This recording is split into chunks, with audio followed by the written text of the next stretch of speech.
Today, going to look at total and net ionic equations. We've talked a lot about these double replacement reactions. We know that we have two ionic compounds that flip fronts or flip backs, and that's what we've written them as before. And we just call this the molecular equation. That doesn't really take into account this new idea of solubility that we've talked about and how ions actually dissociate. So with this idea of solubility and these solubility rules, we now know that some double replacement reactions don't form solids. They just stay as ions. So this is sometimes the case, and I have one right here. So this is sodium sulfate. I'm going to add a little bit to my beaker here. And this one, this is aluminum nitrate. If we mix sodium sulfate and aluminum nitrate, so two ionic compounds should be double replacement reaction. Notice that it looks the same. We don't get that reaction. We don't get that insoluble product, that precipitate. And then this is even if we swirl it a little bit and mix them even more, you still get nothing. So this is sometimes the case. This is why we need to talk about maybe this, okay, what actually goes into forming that solid rather than just, hey, this is these two products, kind of what happens. So these ions that do not contribute to the product, so the ones that don't form that solid, that precipitate, we call these spectator ions. And in my example here, well, everybody's a spectator. No one's forming a solid. We can write the total ionic equation, where this is where we write all of the compounds as dissociated ions. So we break everything apart that is break-apartable, that is soluble, and then we can write only the ions involved with producing the product.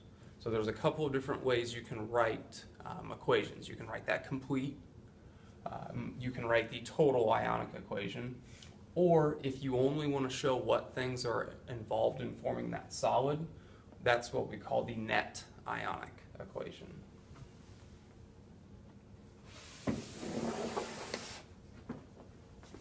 So example one, for the reaction between calcium nitrate and sodium carbonate, write first the complete, second the total ionic, and then third the net ionic.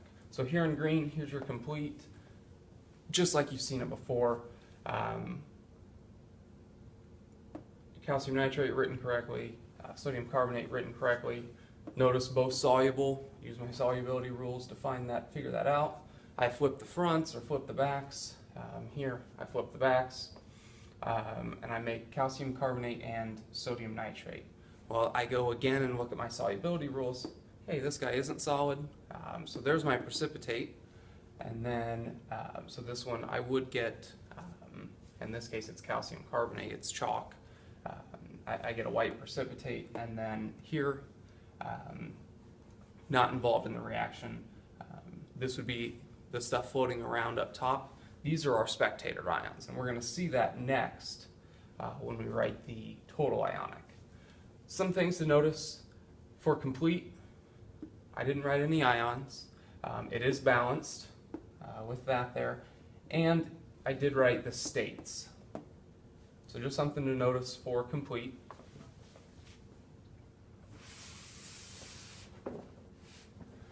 Second here is total. So what I did was total ionic equation. I'm writing everything as ions that is soluble, or things that dissociate. So calcium 2+, NO3, all I'm doing is taking that last equation and breaking it apart. So NO3 with a 1- charge, and I need 2 of those, and so on. I keep going through everything written as ions except this guy, that calcium carbonate, that precipitate. Well, it's insoluble, so it doesn't form ions. So I still write it as a solid, but then I now have these guys. That's my other product, that sodium nitrate, written as ions, because it's aqueous. It's an aqueous compound. Some things to notice here. all of them are ions except that insoluble compound. It's balanced. So in my last one, you can go back and check, but we had 2 NaNO3. So that 2 distributes to both the Na and the NO3. And then I also have states for everything, again, to show that it is in water, and then that guy's a solid.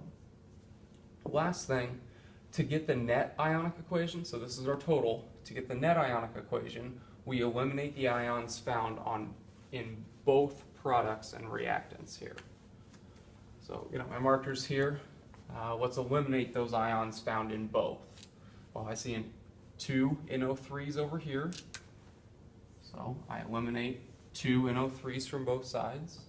I see a 2Na and a 2Na, so reactants and products, they are the same. So now that I've eliminated ions, only the ions found in both products and reactants, now I just write whatever's left.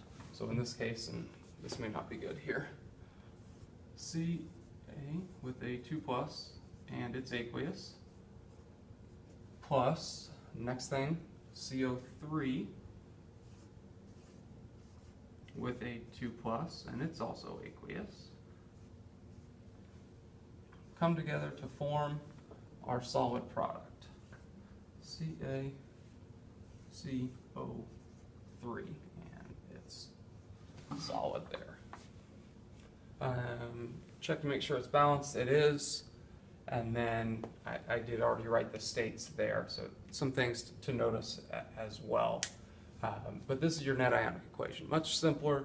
It just shows that these two things come together to form this after we'd eliminated those things found on both sides, those ions that are found on both sides.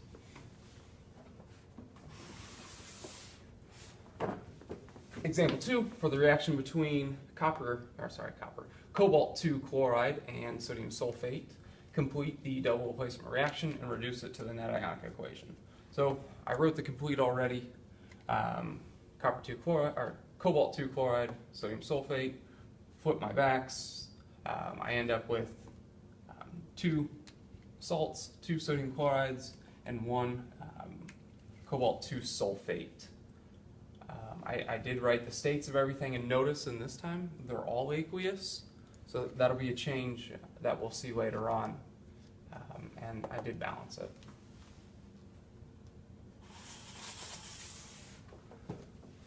Taking that complete ionic equation, or that complete equation or molecular equation, and writing the total ionic, I've broken up everything that was aqueous and distributed my 2s and all of that stuff.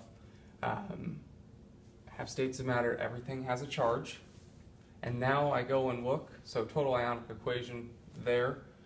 Notice no one was a solid in this example. So total ionic equation looks like that. Let's go ahead and write our net ionic. So cancel out ions you see on both sides. Well, I see a CO2 plus on both sides. I see 2 NaCl's on both sides. I see 2 Nas on both sides, and I see 2 SO4s on both sides.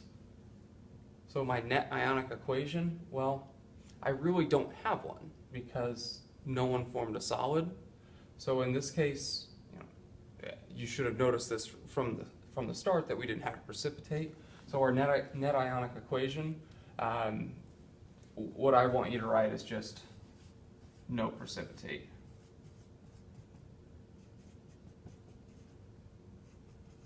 Some books say like no precipitation reaction, no reaction, something like that. A lot like the example that I had in my beaker there. No precipitate, all the ions are found on both sides.